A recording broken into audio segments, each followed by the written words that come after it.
Staff Sergeant Rachel Torres stood at Lane 7 of the Naval Amphibious Base Shooting Range in Little Creek, Virginia. Her civilian clothes, jeans, and a plain gray sweatshirt drew no attention. That's exactly how she wanted it. At 35 years old, she had learned that blending in was sometimes the best strategy. She was here on her day off, checking out her new duty station. After 12 years in the Army, she had transferred to a joint task force position that would keep her stateside for the next 2 years. No more deployments, no more combat zones, just training and administrative work. It should have felt like a relief. It didn't. Rachel loaded her personal weapon, a well-worn Sig Sauer P320, and took her stance. The range was moderately busy for a Tuesday morning, mostly Marines and Navy personnel running qualifications. She focused on her target 25 yards downrange and began her practice routine. 3 lanes over, a group of men in Navy PT gear were making enough noise to disturb everyone around them. Their laughter echoed across the range during ceasefires. Rachel ignored them and focused on her shooting.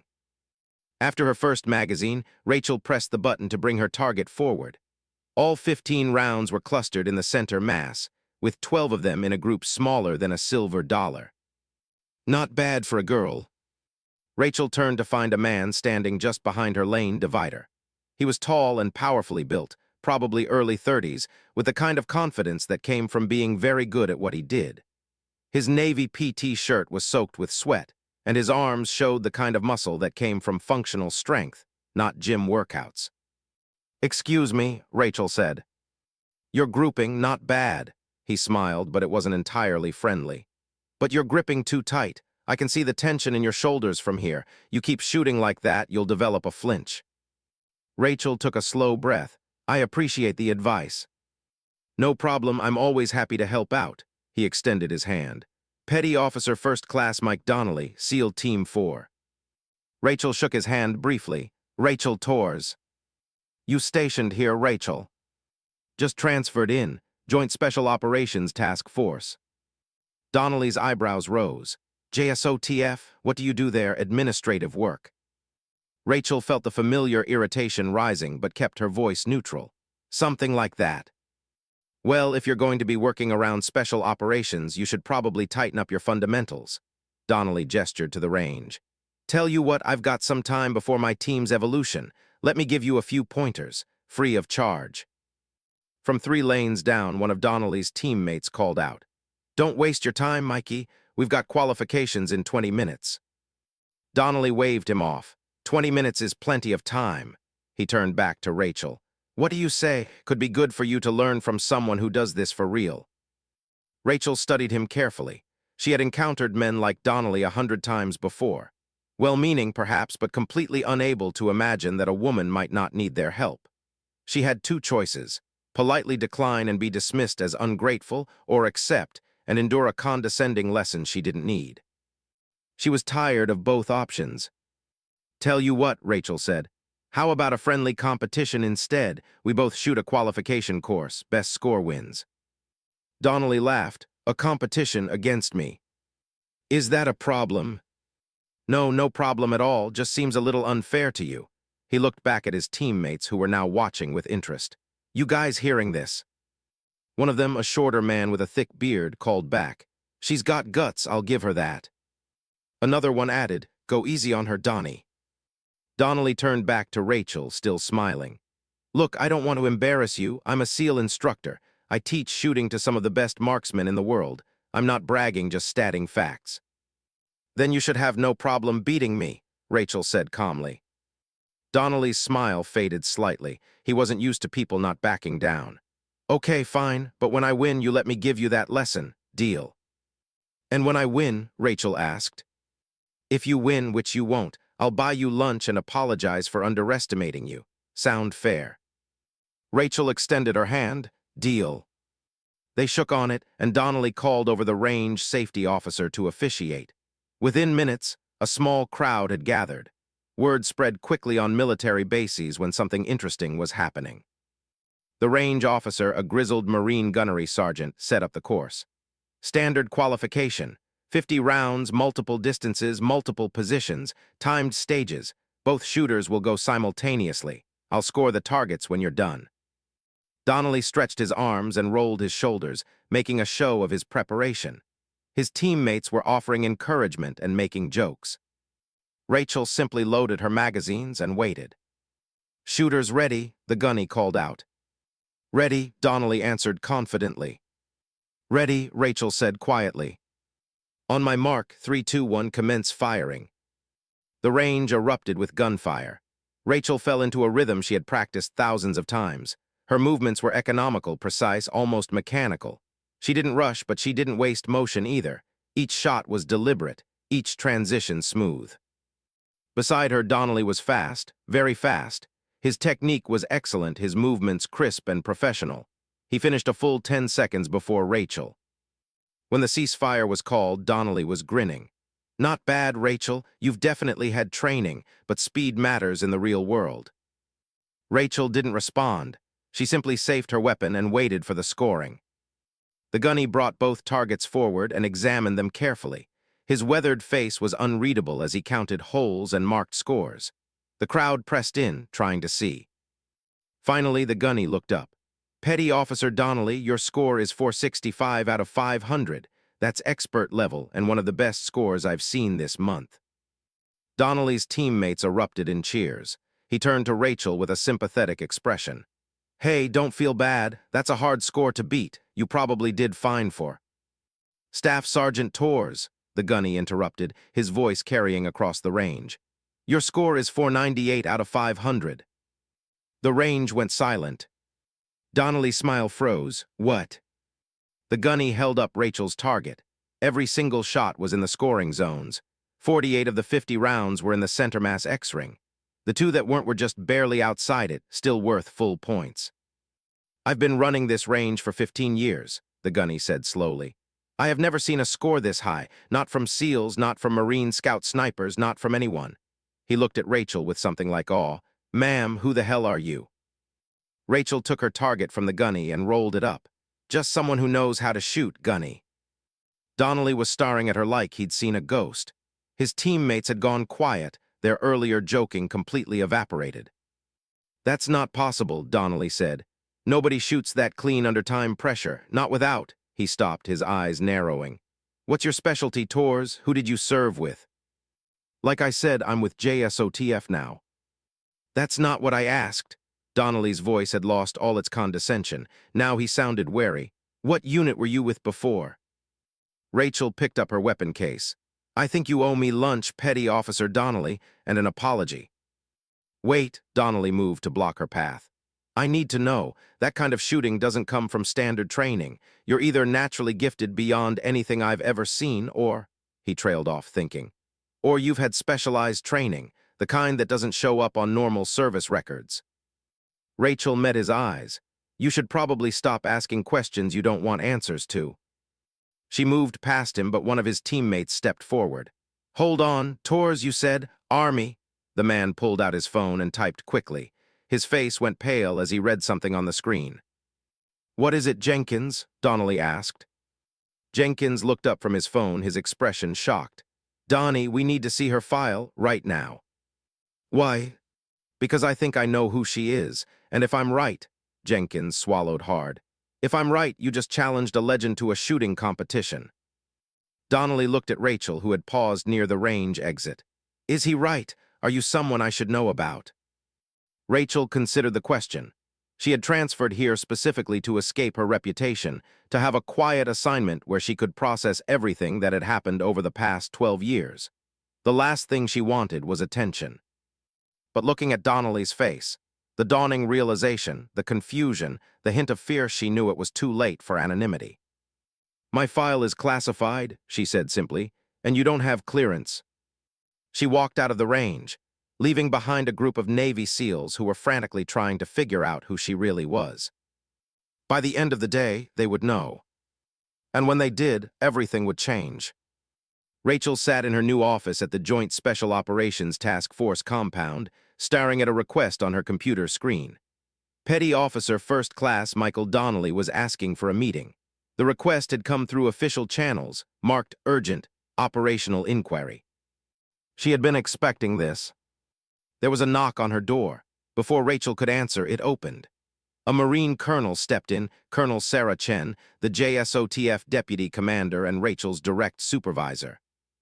"Staff Sergeant Torres," Colonel Chen said, but she was smiling. "I just got an interesting call from the SEAL Team 4 commander. Apparently you caused quite a stir at the range yesterday." "I was just practicing, ma'am." "Uh-huh, and you just happened to post the highest qualification score in base history." Chen sat down across from Rachel. "The SEALs are asking questions. They want to know who you are and why you're here." "My file is classified, I know, but they're persistent." Chen leaned forward. "Rachel, you and I both know you can't stay anonymous forever. This is a joint task force. You'll be working with SEALs, Delta, Rangers, all the special operations units. Eventually, word will get out." Rachel was quiet for a moment. "I was hopping for more time, ma'am." "I understand, but maybe it's better to control the narrative yourself." Chen gestured to the computer screen. "Donnelly seems genuinely interested in understanding, not just gossiping. His request came through proper channels. He's asking to be read into your background for operational purposes." "What operational purposes?" "That's what I'd like to know too." Chen stood. "I approved his clearance upgrade. He'll be here in 10 minutes. I suggest you decide how much you want to tell him." After Chen left, Rachel pulled up Donnelly's service record. It was impressive. 7 years as a SEAL, multiple combat deployments, qualified as a sniper and close-quarters battle instructor. He had commendations for valor and a reputation as one of the best shooters in the teams. He was also known for being cocky and overconfident. Yesterday's encounter had probably been the first time in years that someone had outshot him so completely. Rachel almost felt sorry for him. Almost. At exactly the appointed time, there was another knock. Rachel opened the door to find Donnelly standing there in his service uniform instead of PT gear. He looked nervous. "Staff Sergeant Torres," he said formally. "Thank you for seeing me." "Come in, Petty Officer Donnelly." He entered and remained standing until Rachel gestured to a chair. The cockiness from yesterday was completely gone. In its place was something that looked like genuine apprehension. "I'll get straight to the point," Donnelly said. "After yesterday, my teammate did some digging. He has a friend in Army Special Operations who recognized your name. They wouldn't tell us much, but they said if you were who they thought you were, then I had made a serious mistake." Rachel waited. "So I went through official channels to request a clearance upgrade. Colonel Chen approved it this morning and sent me a file." Donnelly pulled out a folder marked with classification stamps. "I've read it 3 times now, and I still can't quite believe it." He opened the folder and pulled out a summary sheet. Rachel recognized it, her official service record, the classified version that showed everything. "According to this," Donnelly said, his voice quiet, "you're not just Staff Sergeant Rachel Torres, you're Ghost 7. Rachel felt her chest tighten at the call sign she hadn't heard spoken aloud in 6 months. "That was my operational designation, yes. You were the primary sniper for Task Force Phantom, Army Special Operations. You deployed 8 times to Afghanistan and Iraq. You have 117 confirmed kills." Donnelly looked up from the file. "You're one of the most lethal snipers in American military history." "I did my job." "You did more than your job." Donnelly flipped through pages. "Silver Star for Valor, 2 Bronze Stars with V device, Purple Heart. You single-handedly held off an enemy assault for 4 hours while your team evacuated wounded personnel. You—" He stopped, reading something that made his face go even paler.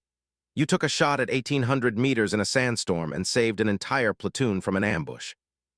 Rachel remembered that shot. She remembered all of them. That was the problem. "Petty Officer Donnelly, why are you here?" He closed the file and looked at her directly. "I came to apologize. Really apologize, not just the lunchan sorry I owe you from our bet. What I did yesterday was disrespectful and ignorant. You're not just a better shooter than me, you're one of the best in the world, and I treated you like some amateur who needed my help." "Apology accepted. But I also came because I'm confused." Donnelly leaned forward. "According to this file, you were promoted to Sergeant First Class 6 months ago. You were being groomed for a position at the Army Marksmanship Unit. You were on track to become one of the primary sniper instructors for all of Special Operations." He paused.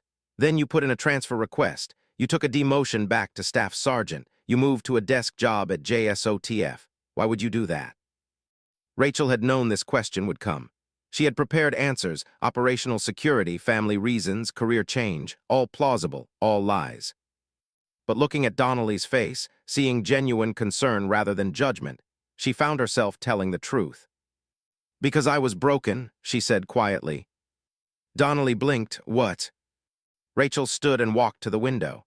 The view showed the training grounds where SEALs were running obstacle courses. Young men testing themselves, pushing their limits, believing they were invincible. She had been like that once. "My last deployment was to Syria," Rachel said. "We were supporting operations against ISIS. I was assigned to a task force hunting high-value targets. One day we got intelligence on a meeting of senior commanders, 20 enemy combatants in a compound. It was supposed to be a simple operation." She could see it all in her mind, crystal clear. The building, the heat shimmer, the scope sight. "I was in overwatch position. My job was to take out any threats to the assault team. The operation started perfectly. Then," Rachel closed her eyes. "Then children came out of the building, not combatants, not teenagers. Children, 8 of them ages maybe 5 to 12. They had been hidden inside, probably as human shields." Donnelly was silent. "The enemy fighters used them as cover. Started executing them one by one, trying to draw our team into a trap. I had clear shots. I could have taken out the shooters, but the angle was tight if I missed by even an inch." She didn't finish the sentence. "What did you do?" "I took the shots, all of them, 8 shots in 12 seconds. I didn't miss." Rachel opened her eyes but continued staring out the window. "I killed 8 enemy combatants while they were holding or standing next to children. The children survived. My team completed the mission. I was put in for another medal." "That's incredible shooting, under impossible pressure." "The next week I went on another mission, and when I looked through my scope, all I could see were those children's faces, the terror in their eyes, how close my bullets had come to them." Rachel's voice was steady, but her hands were shaking. "I couldn't take the shot. I froze. My spotter had to call in someone else to take over my position." She turned to face Donnelly. "I went to see the unit psychologist. They diagnosed me with acute stress reaction, said it was normal, that I just needed time, but I knew the truth. I was done. Every time I looked through a scope, I saw those children. I couldn't trust myself anymore." Donnelly absorbed this silently. When he spoke, his voice was gentle. "So you requested a transfer, got away from operational duty?" "Yes, I told them I wanted to serve, but not in a sniper capacity anymore. They offered me this position: intelligence analysis, training, coordination, administrative support. No more killing, no more life-and-death decisions." Rachel sat back down. "And I took a voluntary demotion because I didn't deserve to keep the rank I'd earned as Ghost 7. That person doesn't exist anymore." The office was quiet for a long moment. Outside, she could hear commands being shouted and the rhythmic sound of boots hitting pavement. "Can I tell you something?" Donnelly finally said. "I've been a SEAL for 7 years. I'm a sniper instructor. I've trained hundreds of shooters, and you know what I've learned? The best shooters aren't the ones who feel nothing. They're the ones who feel everything and shoot anyway." Rachel shook her head. "You don't understand." "I understand more than you think. 3 years ago, I took a shot that killed a target and wounded 2 civilians who were in the blast radius. I didn't know they were there. The intelligence was bad. It wasn't my fault." Donnelly's voice was heavy. "But I still see their faces. I still wonder if I should have waited, should have checked more carefully. It doesn't go away." "Then how do you keep doing it?" "Because I know that if I hadn't taken that shot, the target would have killed dozens more people. Because I trust my training and my judgment, and because I forgave myself for being human." He paused. "You saved 8 children, Rachel. You took impossible shots under incredible pressure and you didn't miss. Not once. That's not something to run away from. That's something to be proud of." "I can't trust myself anymore." "Can't you?" Donnelly pulled out his phone and showed her a video.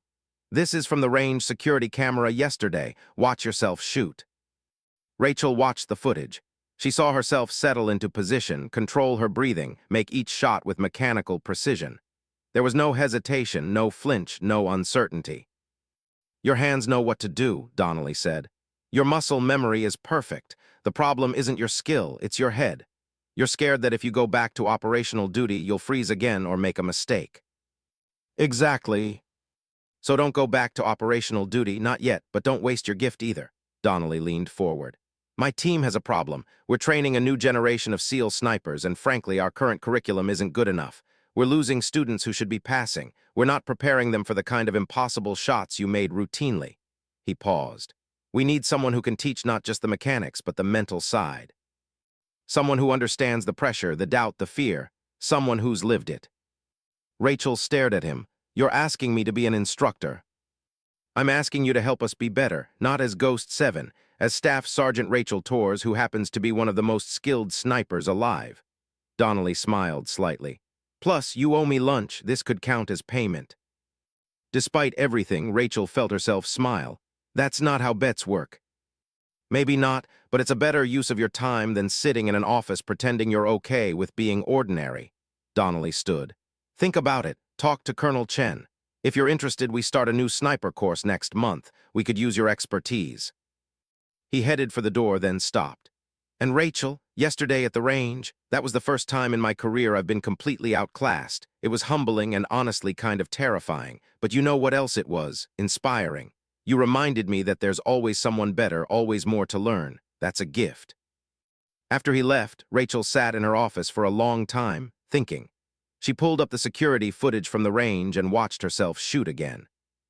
Her hands were steady, her form was perfect, her shots were exactly where she intended them.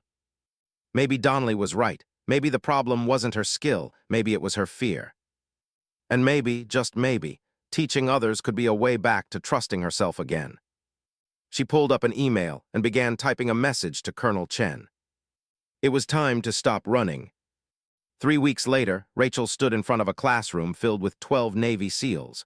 They ranged in age from mid-20s to mid-30s, all experienced operators who had been selected for advanced sniper training. They were watching her with a mixture of curiosity and skepticism. Donnelly stood at the back of the room, arms crossed, a slight smile on his face. "Good morning," Rachel said. "I'm Staff Sergeant Rachel Torres. For the next 8 weeks, I'll be one of your primary instructors for the advanced elements of this course." One of the students, a muscular operator with a thick beard, raised his hand. "Ma'am, no disrespect, but aren't you Army? Why is Army teaching Navy snipers?" "Because I was asked to," Rachel said simply. "Any other questions about my credentials?" Another student spoke up. "Ma'am, Petty Officer Donnelly is one of the best instructors in the teams. What can you teach us that he can't?" Donnelly started to intervene, but Rachel held up a hand, stopping him. "That's a fair question," she said. "Petty Officer Donnelly is an excellent instructor. You're lucky to learn from him. But he asked me to cover specific topics that he felt weren't adequately addressed in the standard curriculum."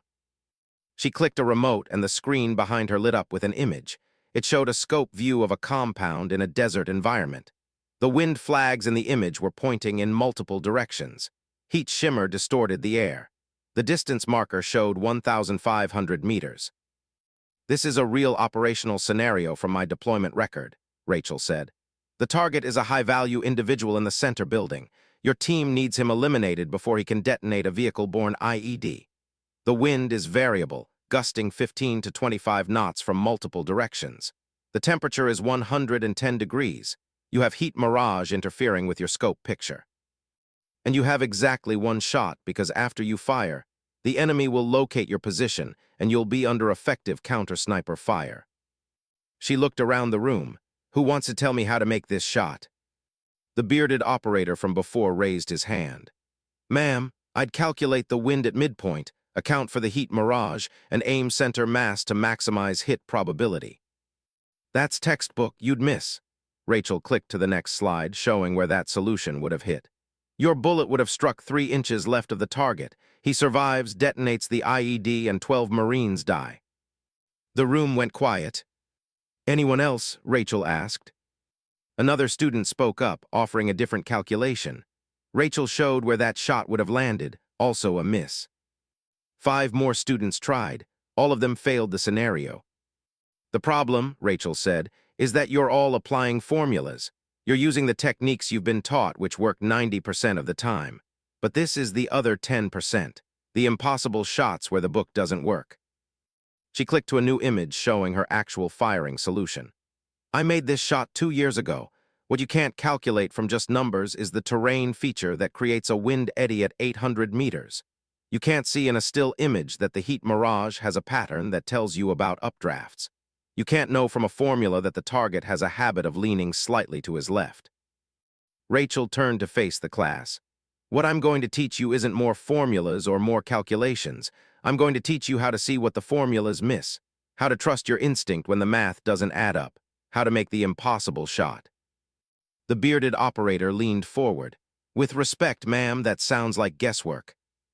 It's not guesswork. It's experience and pattern recognition operating at a level beyond conscious thought. Some people call it instinct. Some call it gift. I call it the only reason I'm alive and you're sitting in this classroom. Rachel paused. But I'm also going to teach you something more important than making the impossible shot. What's that? Someone asked. How to know when not to shoot. How to recognize when you're not certain. How to call off a shot even when everyone is pressuring you to take it. Rachel's voice was quiet but firm. Because the worst thing you can do isn't missing a target, it's hitting the wrong one. The room was silent. These men understood exactly what she meant. For the next week, Rachel put the students through scenarios that pushed them far beyond their comfort zones. Extreme distances, variable conditions, moving targets, time pressure. She taught them to read terrain like a language, to feel wind through observation rather than calculation, to trust their subconscious processing of hundreds of variables. But more importantly, she taught them about doubt. Confidence is essential, she told them during a night session. But overconfidence kills. You need to know the difference between I can make this shot and I think I can make this shot. That difference is measured in innocent lives. The students pushed back at first. SEALs were trained to be confident, to believe in their abilities absolutely. Doubt seemed like weakness. Then Rachel showed them her classified deployment footage. Real operations, real shots, real consequences. They watched her make impossible shots under pressure. They also watched her call off shots, refuse to fire, override mission commanders who wanted her to take low-probability shots. In my 8 deployments, Rachel said, I made 117 confirmed kills, but I also refused to shoot 73 times when I wasn't certain. Every one of those 73 refusals saved civilian lives or prevented mission compromise. One of the students, a quieter operator named Martinez, asked the question others were thinking. Ma'am, how do you carry it, the weight of all those kills? Rachel was quiet for a moment. She had been waiting for this question. Honestly, she said, some days not very well, I have nightmares, I see faces, I question decisions I made years ago. She looked around the room. But I also know that every person I killed was actively trying to kill Americans or innocent civilians. I know that my actions saved more lives than they took, and I know that I did everything in my power to be certain, to be precise, to minimize harm. She paused, but if you're asking if it ever becomes easy, if you ever stop feeling the weight of it, the answer is no. And if you ever do stop feeling it, that's when you need to quit. Because that's when you've lost your humanity, and that's when you become dangerous to everyone around you. The room was absolutely silent. The job requires you to kill, Rachel continued. But it doesn't require you to like it or to be unaffected by it. Being a sniper means carrying a burden that most people can't imagine. If you're not willing to carry that burden for the rest of your life, you should find a different specialty. No shame in that. After the session ended, Donnelly approached her. That was intense, but necessary. I've never been able to articulate that part of the job the way you just did. You've never hesitated on a shot? Rachel asked. I've hesitated, but I've never frozen like you did. I've never completely lost the ability to shoot. He paused. Can I ask you something personal? Sure. Have you picked up a rifle since Syria, outside of the range demonstration? Rachel shook her head. No, I've been avoiding it. Why? Because I'm afraid I'll freeze again. Or worse, I'm afraid I won't freeze when I should. Donnelly thought about this. You know what I think? I think you need to face that fear directly, not in a classroom or on a paper range, but in a realistic scenario. Like what? Like the field exercise we're running next week. The students will be doing a live fire scenario in the mountains. Realistic distances, live ammunition, role players acting as civilians and hostiles. It's as close to a real operation as we can create in training. Rachel felt her chest tighten. You want me to participate? I want you to demonstrate, show the students what right looks like, take one of the scenarios yourself. Donnelly met her eyes. I think you need to prove to yourself that you still can. And if I freeze? Then the students learned that even the best snipers face doubt and fear. That's still a valuable lesson. He paused. But I don't think you'll freeze. I think you're ready even if you don't believe it yet. Rachel thought about the past 3 weeks. She had been teaching these men about impossible shots and moral courage. She had told them about facing fear and trusting themselves. It was time to follow her own advice. Okay, she said quietly, I'll do it. Donnelly smiled. Good, because I already put you on the schedule. Rachel couldn't help but laugh. You're very confident for someone I beat in a shooting competition. That's because I've been watching you teach for 3 weeks. I've seen you process scenarios in real time, make calculations faster than computers, and read situations with perfect clarity. His expression grew serious. You're not broken, Rachel, you're just wounded. There's a difference. The following week, Rachel found herself on a mountainside in the Virginia wilderness, wearing full tactical gear for the first time in 6 months. Her rifle was an M110 SAS, semi-automatic sniper system, loaded with 7.62 rounds. Her spotter was Donnelly himself. Below them, a mock village had been set up. Role players moved through it, some dressed as civilians, some as hostile fighters. Somewhere in that village was her target, a role player designated as a high-value enemy commander. But there were also civilians, including children. Rachel's heart pounded as she settled into position behind her rifle. This was exactly the type of scenario that had caused her breakdown. Complex environment, civilians at risk, high pressure. Through her scope, she scanned the village. Her training took over automatically. She cataloged wind indicators, identified potential threat positions, mapped civilian movement patterns. Then she saw him, the target moving between buildings. He had a clear signature, red armband visible under his jacket, but he was walking close to a woman and 2 children. Rachel's breathing quickened, her vision tunneled. She could feel panic starting to build. Range is 600 meters, Donnelly said calmly from beside her. Wind 3 to 5 knots from the left. You've got time, no rush. His voice was steady, grounding. Rachel focused on her breathing, in through the nose, out through the mouth. She watched the target move, tracked his pattern, waited for separation from the civilians. The woman and children stopped at a market stall. The target continued walking, now isolated. Rachel's crosshairs settled on him. Center mass, clear shot, no civilians in the line of fire or potential ricochet zones. Her finger moved to the trigger, and she froze. The children from Syria flashed in her mind, the terror in their eyes, the impossible thinness of the margin between life and death. Talk to me, Donnelly said quietly. What are you seeing? Clear shot, Rachel whispered. 600 meters, minimal wind, target isolated, high probability of success. Then why aren't you shooting? Because I can see the children. From Syria, I can't. Yes, you can, Donnelly interrupted, his voice still calm. But you don't have to. This is training. You can call off the shot. You can walk away. No one will judge you. Rachel's finger relaxed on the trigger. She could walk away, take the easy path, avoid the fear. But then what? Spend the rest of her life running from this moment. She thought about the 12 SEAL students counting on her guidance. She thought about the 8 children in Syria who were alive because she hadn't flinched. She thought about the 117 people who had died by her hand to save countless others. I'm not broken, she whispered. What? Donnelly asked. I'm not broken, I'm just wounded. Rachel's breathing steadied, and wounded people can heal. She settled back into her scope, found the target again, ran through her final checks with mechanical precision. The children in her mind's eye didn't disappear, but she made room for them, acknowledged them, and chose to shoot anyway. The rifle fired. The recoil was familiar, almost comforting. Downrange, the target dropped. Paint marker on his chest showed a perfect center mass hit. Good shot, Donnelly said. Rachel safed her weapon and sat up. Her hands were shaking, but not from fear, from relief. I did it, she said quietly. You did it. Rachel looked at him. I felt the fear, I saw the memories, but I shot anyway. That's what courage is, Donnelly said. Not the absence of fear, but the choice to act despite it. For the first time in 6 months, Rachel felt something she thought she had lost forever.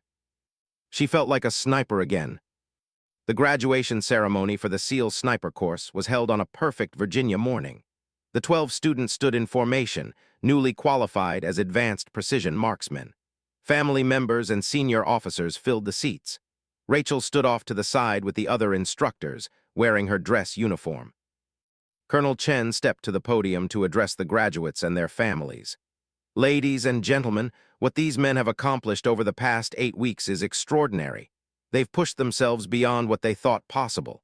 They've learned not just to shoot, but to think, to adapt, and to make impossible decisions under impossible pressure. She paused and looked directly at Rachel. But I want to take a moment to recognize someone who isn't graduating today, but who made this class possible. Staff Sergeant Rachel Torres came to us 6 months ago, carrying wounds that weren't visible on the outside. She could have hidden in an office job. Instead, she chose to share her knowledge, her experience, and yes, her pain with a new generation of warriors. Rachel felt her face flush as every eye turned to her. The students in this class learned advanced shooting techniques, Chen continued. But more importantly, they learned about moral courage, about the weight of responsibility, and about how to be human while doing an inhuman job. That's because of Staff Sergeant Torres. The graduates turned as one and saluted her. Rachel snapped to attention and returned the salute, blinking back tears. After the ceremony, families mingled with graduates. Rachel was preparing to leave when Martinez, one of the students, approached with a woman and 2 young boys. Staff Sergeant Torres, this is my wife, Carmen, and my sons. Martinez's voice was thick with emotion.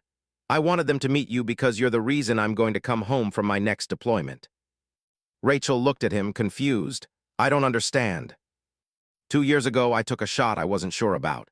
I was 80% certain, but the mission commander was pushing me to shoot. So I did. Killed the target, but also hit a civilian who was in a doorway I couldn't see clearly. Martinez's jaw tightened. I've carried that guilt every day since. I was ready to quit sniping because I didn't trust myself anymore. His wife took his hand, supporting him. What you taught us about knowing when not to shoot, about the difference between confidence and overconfidence, that gave me permission to trust my doubts, to understand that calling off a shot isn't weakness. Martinez looked her in the eye. You didn't just make me a better sniper. You made me someone who can live with being a sniper. That's the difference between me doing one more deployment and me going home forever. Rachel didn't trust herself to speak. She simply shook his hand and nodded. As the crowd thinned, Donnelly appeared at her side. Quite a day. Yeah, Rachel agreed. So I have something to tell you. Actually, more like show you. He pulled out an official-looking document. This is a request from Naval Special Warfare Command. They want to make your instructor position permanent. Full-time posting, civilian GS-13 pay grade, which is actually more than you make now. You'd be the primary developer of sniper curriculum for all NSW units. Rachel took the document and read it carefully. It was everything she had never dared to hope for. A way to serve, to use her skills, without being on the sharp end of operations. There's one condition, Donnelly said carefully. What's that? They want you to maintain operational readiness. Not for regular deployments, but for specialized situations where your expertise might be needed. Think of it as emergency-only status. Rachel's stomach tightened. I don't know if I'm ready for that. You made the shot last week, on the mountainside. That was training, one-shot, controlled environment. Life is training until suddenly it's not. Donnelly turned to face her fully. Rachel, I'm going to tell you something I probably shouldn't. 3 months from now, my team is deploying to East Africa. Counterterrorism operation. Intel suggests we'll be operating in urban environments with heavy civilian presence. The kind of complex scenarios where a bad shot could cause an international incident. He paused. I want you as our sniper, not as Ghost 7, but as Staff Sergeant Torres. Someone who understands that the hardest part of the job isn't making the shot, it's making the right choice about whether to shoot at all. That's a lot of pressure. It is, and I won't lie to you, it'll be dangerous, stressful, and it might bring back all the demons you've been fighting. But I also know you're ready. You proved that to yourself last week. He smiled slightly. Plus, technically you still owe me lunch. This could be your chance to pay up. Rachel laughed despite herself. You're never going to let that go, are you? Never. She looked at the document again. A permanent position teaching others. A chance to shape the future of sniper training. But also the possibility of being called back to operational duty when needed. 6 months ago, that would have terrified her. Now it felt like a lifeline. I need to think about the deployment, Rachel said. But the instructor position, yes, absolutely yes. Donnelly grinned. Colonel Chen is going to be thrilled. She's been trying to figure out how to keep you since the first week of class. Over the next 2 months, Rachel settled into her new role. She developed new curriculum, worked with special operations units from all branches, and continued teaching. The nightmares didn't stop completely, but they became less frequent. The faces of the Syrian children still visited her, but she learned to face them without breaking. She also started preparing for the East Africa deployment, working with Donnelly's team, learning their protocols and patterns. The fear was still there, but it was manageable now. She had tools to deal with it. 3 days before the deployment, Rachel received a message to report to Colonel Chen's office. When she arrived, she found Chen with a Navy captain she didn't recognize. Staff Sergeant Torres, this is Captain William Harris from Naval Intelligence.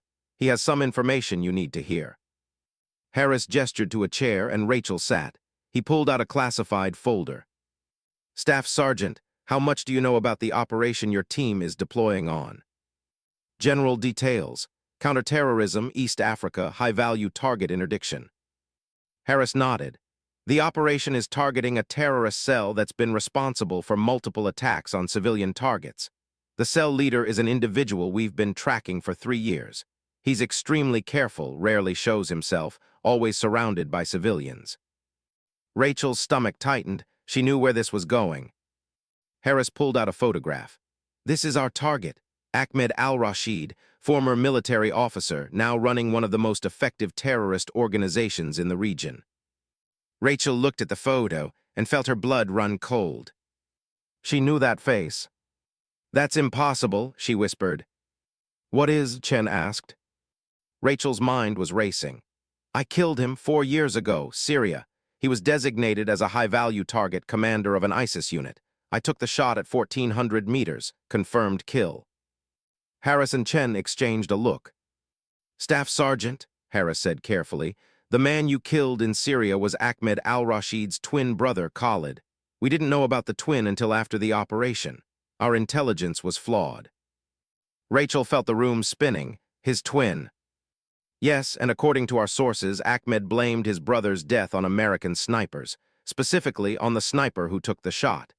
He spent the past 4 years trying to identify you. He knows the call sign Ghost 7. He knows the unit. He's been actively hunting for you. The implications crashed over Rachel like a wave. You're telling me the target of this operation knows who I am? Yes, and there's more. Harris pulled out another document.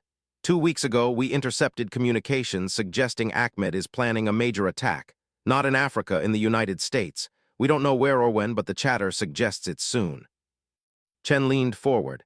Rachel, the reason we need you on this deployment isn't just for your shooting skills. It's because Ahmed al-Rashid has made this personal. He's been trying to draw out Ghost 7 for years. If we can confirm that Ghost 7 is part of the operation, he might expose himself to take a shot at you. You want to use me as bait, Rachel said flatly. We want to give you the chance to finish what you started 4 years ago, Harris corrected, and potentially stop an attack on American soil. Rachel stood and walked to the window. Outside, SEALs were training, running obstacle courses, preparing for deployment, young men who believed in their mission and their skills.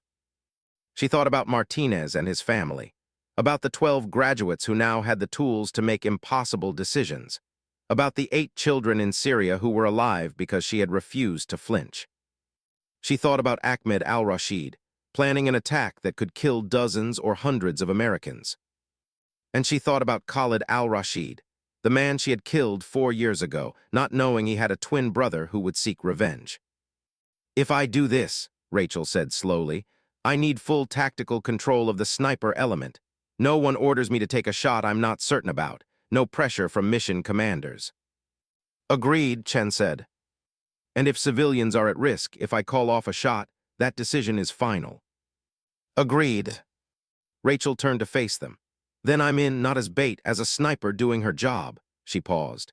But I want one thing understood. Ahmed al-Rashid may want revenge for his brother's death, but I don't regret taking that shot. Khalid was a legitimate target. I'd make the same decision today. Harris smiled grimly. That's exactly the attitude we need. 3 days later, Rachel deployed with Donnelly's team to East Africa. The operation took 2 weeks of surveillance, intelligence gathering, and preparation. Ahmed al-Rashid was careful, cautious, rarely appearing in public. But when word spread through intelligence networks that Ghost 7 was in theater, his behavior changed. He started taking risks, showing himself more frequently, trying to draw out the legendary sniper. On day 14 of the operation, Rachel lay in a hide position overlooking a marketplace. Ahmed was scheduled to meet with a contact. Intel suggested he might show himself, might try to locate the American sniper position. Rachel's spotter was Donnelly. They had been in position for 6 hours waiting. "Movement," Donnelly said quietly. 3 o'clock, white sedan. Rachel shifted her aim. Through her scope, she saw Ahmed al-Rashid step out of the vehicle. He was flanked by bodyguards, but clearly visible. "Range 820 meters, Donnelly said. "Wind 5 knots from the right, you've got a clear shot." Rachel settled her crosshairs on Ahmed's center mass. Her breathing was steady. Her hands weren't shaking. The fear was there, but it didn't control her. Then Ahmed did something unexpected. He looked directly toward Rachel's position. He couldn't possibly see her at this distance, and smiled. Then he pulled a child in front of him. A young boy, maybe 10 years old, clearly terrified. "Son of a bitch," Donnelly breathed. "He knows we're here. He's using the kid as a shield." Rachel's heart rate spiked. This was Syria all over again, an impossible shot with a child in danger. But it wasn't the same. In Syria, she had been forced to shoot while children were at risk. Here, she had a choice. "I don't have a clean shot," Rachel said. "Too much risk to the child." "Agreed," Donnelly said. "We'll wait for separation." But Ahmed didn't separate from the child. He kept the boy close, using him as a shield while conducting his meeting. 45 minutes passed, then an hour. "Rachel," Donnelly said quietly, "Command is asking for status. They want to know if you can take the shot." "Negative, civilian risk too high." "They're saying this might be our only chance. Ahmed might go to ground after this." "Then he goes to ground," Rachel said firmly. "I'm not risking that child's life, not for any target." Donnelly relayed the message. A moment later, he said, "Command is asking you to reconsider. They're emphasizing the importance of the target and the potential attack on U.S. soil." Rachel felt anger rising. This was exactly what she had been promised wouldn't happen. "Tell Command that my tactical decision is final, no shot." "Copy that," Donnelly said, and she could hear the pride in his voice as he relayed the message. They watched Ahmed complete his meeting and return to the vehicle, still using the child as a shield. He had won this round, and he knew it. But as the vehicle started to pull away, the child broke free and ran toward a woman, presumably his mother. For just 3 seconds, Ahmed was isolated. Rachel didn't hesitate. The crosshairs settled on Ahmed's chest. She controlled her breathing, calculated the wind, and fired. The shot was perfect. Ahmed al-Rashid dropped instantly, dead before he hit the ground. The marketplace erupted in chaos. The child ran to his mother, unharmed. The bodyguards scattered. And somewhere in Langley, Virginia, intelligence analysts confirmed that the planned attack on U.S. soil had just lost its mastermind. "Confirmed kill," Donnelly said quietly. "Hell of a shot, Rachel." Rachel safed her weapon and sat up. She had made the shot. But more importantly, she had made the right choice to wait. The child was safe. The target was eliminated, and she had trusted herself to know the difference. "You good?" Donnelly asked. Rachel thought about the question. She thought about the nightmares she still had, the weight she still carried, the faces she would never forget. She thought about the 12 SEAL students she had trained, the courses she would teach, the lives she would continue to impact. "Yeah," she said finally, "I'm good." Back at base, after the debriefing and the congratulations and the mission reports, Rachel sat alone with her rifle. She field-stripped it, cleaned it, and put it back together with practiced ease. This weapon had been her identity for so many years. Ghost 7, the legendary sniper. 118 confirmed kills now. She had believed that identity was gone forever, buried under trauma and fear. But she had been wrong. The identity wasn't gone, it had just evolved. She wasn't Ghost 7 anymore. She was Staff Sergeant Rachel Torres, instructor, mentor, and occasionally, when the situation demanded it, still one of the best snipers in the world. But more than that, she was someone who understood that the hardest shots weren't the ones you made. They were the ones you chose not to make. Her phone buzzed with a message from Donnelly. "Lunch is on me tomorrow. You earned it twice." Rachel smiled. After all this time, he was finally paying up on their bet. But she had gained something far more valuable than a free lunch. She had gained herself back. Not the fearless, unshakable Ghost 7 who had believed she was invincible. But Rachel Torres, wounded, healing, stronger for having been broken and choosing to rebuild. And that was worth everything,